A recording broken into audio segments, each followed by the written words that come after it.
palavra de Deus, sobretudo o Evangelho, nos convida a refletirmos sobre a importância da oração. Primeira coisa que nos chama a atenção, Jesus estava rezando no lugar. Os discípulos, vendo Jesus rezar, pediram: Senhor, ensina-nos a rezar. Mais cedo refletia na missa que falta a mim dar o exemplo de vocês de oração. Às vezes eu deveria sentar nos bancos, pegar a minha liturgia das horas e rezar. Não faço por razões de comodidade. Primeiro, o barulho. Muita gente entra na igreja sem perceber que é um lugar sagrado. Fala alto, conversam entre si, não percebem que estão no lugar que é dedicado a Deus. Então, por comodidade, muitas vezes eu evito de rezar na igreja. Depois, também entre vós. Quantas vezes alguém assenta, ajoelha-se para rezar e alguém vem logo, cutuca e diz: olha, você pode resolver isso? Bom dia, boa tarde. E começa com conversas muito cotidianas, esquecendo que aqui é um lugar extraordinário. Nas nossas casas, quantos pais e mães não rezam? Por isso, então, os filhos não veem o exemplo de oração, não percebem a oração e, portanto, também não vão rezar. Então, não dão exemplo de oração, de recolhimento, estão sempre dispersos, fazendo alguma coisa, ocupados. Os filhos não veem seus pais rezarem. Permitam-me algo muito familiar. Gostava de ver meu pai, todas as vezes que ele chegava do trabalho, ao estacionar o caminhão, ele ficava a uns 10 a 15 minutos rezando sozinho. Isso me impactou durante toda a minha infância. Antes de ir para o trabalho e ao final do trabalho, com o seu instrumento, que era o caminhão, eu via rezar. E assim ficava pensando que eu também devia rezar antes de começar as coisas, de terminá-las, e com espírito de recolhimento. Porque muitas vezes ele até dizia: vamos brincar, daqui a pouco o pai chega.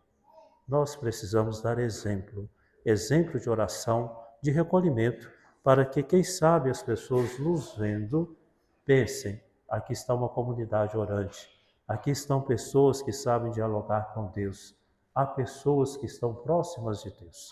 Então, assim, pela minha falta de exemplo, peço perdão, pela minha comodidade de não muitas vezes assentar, tomar o meu livro da liturgia das horas e rezar recolhido entre vós. Depois, Jesus se dispõe a ensinar, e os discípulos vão ouvir de Jesus: quando rezardes, dizei, Pai Nosso. E Jesus, no Evangelho de Lucas, vai apresentar 5 pedidos. Bem sabemos que na missa, o Pai Nosso tem 7 pedidos e começa sempre com a invocação: Pai Nosso.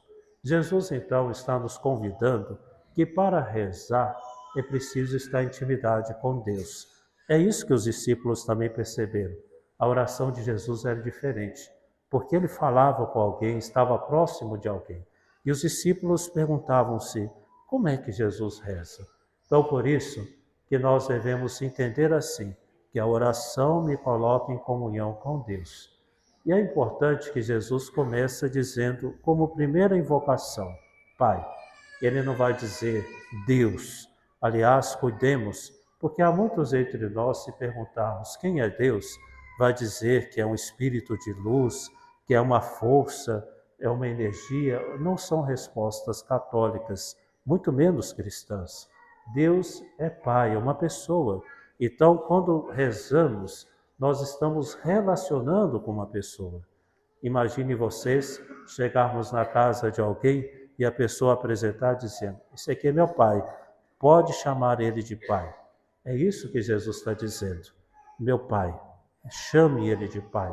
Então, assim, nós devemos percorrer esse caminho, uma relação pessoal com Deus.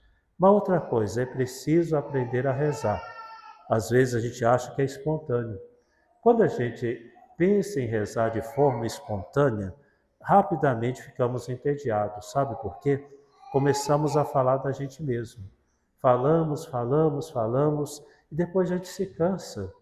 Aliás, isso é muito importante. Há pessoas nas relações conosco que conseguem só falar de si.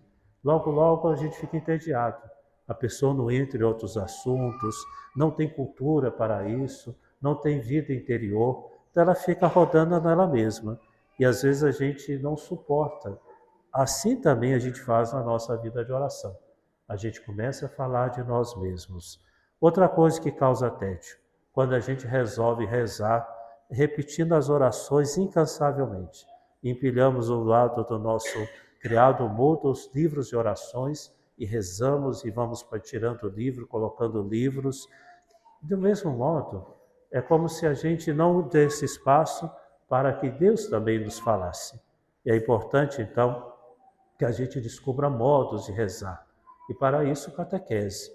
E vou dizer uma coisa: toda semana eu dou catequese. Então, se alguém pergunta como devo rezar, eu tenho oportunamente, explico às pessoas sobre como rezar, usar a palavra de Deus, as devoções marianas, a importância da Eucaristia, a importância de fazer a meditação pessoal, muitos modos de rezar. A gente tem que mudar um pouco o nosso modo de rezar. Padre, rezo todos os dias o rosário. É como alguém que dissesse assim: padre, eu me alimento bem e como bastante arroz e bastante macarrão. Está comendo muito, mas está desnutrido, doente. É assim que muitas pessoas fazem. Rezam o rosário todo, mas não medita a palavra, não tem outras devoções marianas, não tem proximidade com a Eucaristia, estão distantes da confissão. Como essa pessoa pode ter saúde espiritual? Mesmo repetindo as orações incansavelmente e de forma volumosa. Ensina-nos a rezar. Filhos e filhas amados, nenhum desses meninos vão crescer de forma espontânea e serão assim também bons de forma espontânea. Temos que educá-los, temos que impor limites, temos que infundir neles a esperança. Assim deve ser a nossa vida de oração. Depois, então, que Jesus ensina o Pai Nosso, ele vai contar duas parábolas sobre oração. A primeira parábola, o amigo inoportuno. A segunda, a do pai. O amigo inoportuno, alguém que recebeu uma visita, não sabendo o que fazer, recorreu ao amigo e foi lá. Muitas vezes pedir: olha, por favor, eu estou precisando. E Jesus vai dizer: se não for por caridade, não para se sentir livre, vai atender. Então Jesus vai dizer: insista muito na oração. Insista muito na oração. Vamos pedir sempre. Corrijo também algumas pessoas que chegam de boa intenção. Padre, não mais peço, porque Deus já me concedeu tanto, já está tudo bom. Está errado. A oração de petição é uma das orações necessárias. Ao pedir, a gente está reconhecendo que aquele que pedimos pode nos dar. Imagine um jovem, uma criança, um adolescente, não resolvesse não mais pedir nada aos pais, nada. Extraírem os pais. O que está acontecendo? E toda vez que um pai ou uma mãe é solicitado e eles atendem, os filhos, eles se alegram. Como eu pude fazer isso? Então, assim, a oração de petição é de confiança e de amor. E por que pedir muito? Porque nós devemos ter essa insistência e dizer: eu sei que o Senhor cuida de mim. Mas atenção, pedimos como filhos e Deus nos atende como pai. Então, um adolescente, uma criança pode pedir o que quiser, insistir: pai, eu quero muito dirigir. E o pai, ouvindo o pedido do filho, dirá: no seu tempo, aos 18 anos, com carteira concederei. E aí então ele pede como filho, e o pai responsavelmente atende como pai. Então nós devemos pensar assim: eu estou pedindo como filho, insistir, mas Deus já me atendeu. Não estou entendendo como ele me atendeu, mas ele sabe e cuida de mim e no tempo certo dará o que eu preciso. E a segunda parábola é do pai.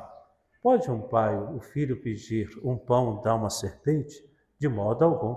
E Jesus vai dizer: esse pai vai então não só conceder coisas boas aos seus filhos, como vai cuidar.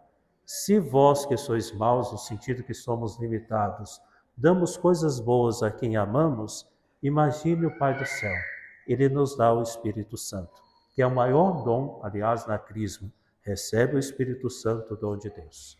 Filhos e filhas amados, estamos falando de oração. mas eu posso dizer que se trata também de recolhimento pessoal.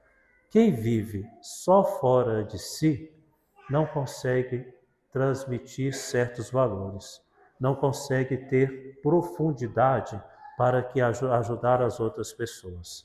Se passamos o dia todo entre barulhos, conversando, com rádios ligados, se não conseguimos mais fazer silêncio, alguma coisa vai mal.